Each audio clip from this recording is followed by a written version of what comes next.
Sasha, let's start here at the beginning. I mean, you guys, even though you fall behind the 8 ball, there's just no quit in this group. What was said between periods heading into the third for you guys to come right out there, taking advantage of the power play with you scoring too? Yeah, I think it was more so after the first period we came out a little bit flat, and we had an okay second, but ultimately I think they won that period. So obviously, there was a job that had to be done there in the third, and we all knew it, and we forced overtime, which was nice, but it was unfortunate we couldn't get the 2 points. Last year you guys had 9 overtime wins to lead the league. This year, 1-4 in overtime so far. What's the difference, or just from last year to this year, or just not getting the bounces this time around? Yeah, 3-on-3 it happens so fast, so you never really. It's really a coin flip, honestly. I mean, we, I'm sure we'll watch it and we'll look at it and we'll try to improve. Obviously, 1-4 is not good enough. Those are going to be big points come playoff time, but we'll certainly work on it and look to improve that. Even with that said, you guys do earn the point. You just kind of keep pace here in the Pacific Division. Points are hard to come by. How important was it for you guys to earn that one, at least get the one out of it as you move into another weekend here, take on Coachella Valley Friday? Yeah, that's huge to come out of a game like that, where we know we weren't our best, but to still come out with a point and give ourselves a chance at 2 was really big for our group. If there's anything to take away from this game, it's that we did get a point, and I believe we have points in 7 out of our last 8 or 8 of our last 9, something like that. So we're playing in a lot of tight games, and we just need to look to come out on top of ones like this. Pair of games coming up right after this. You get the day of practice, and it's in Coachella Valley, right back home, back-to-back. What are you guys looking to do tomorrow as you prepare for another, it's going to be tough Western Conference Pacific Division showdown? Yeah, we know there's no easy games in this division. Like you said, we've gone to OT already 5 times and a bunch of them within the division, but we'll regroup. We'll watch this one back, and I'm sure Matt and the staff will have us ready to go for the upcoming weekend. Matt, you got to love the way your team fought back in this one. It's another one of those fast-paced games between the Gulls and Barracuda.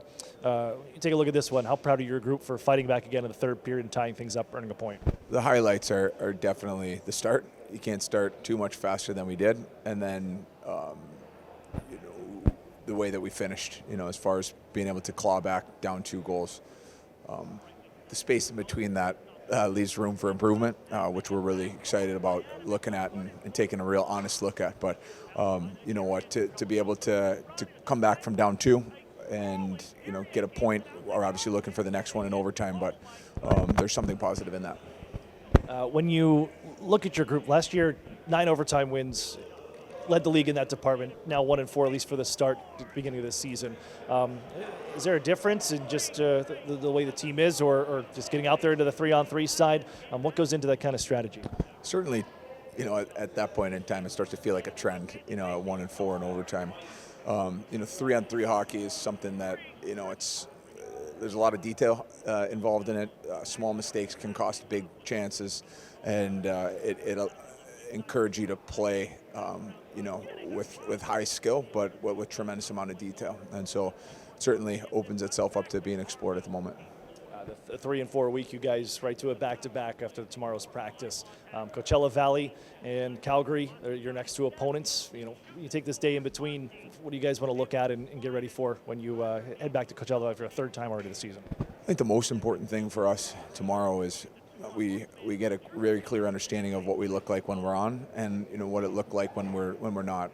The good news is things have been going pretty good for us, and the guys are feeling good about themselves, but somehow it felt like we were riding a 7-0 game into the beginning of this one, and we didn't have our full potential as far as the urgency that the game required, and it felt like we were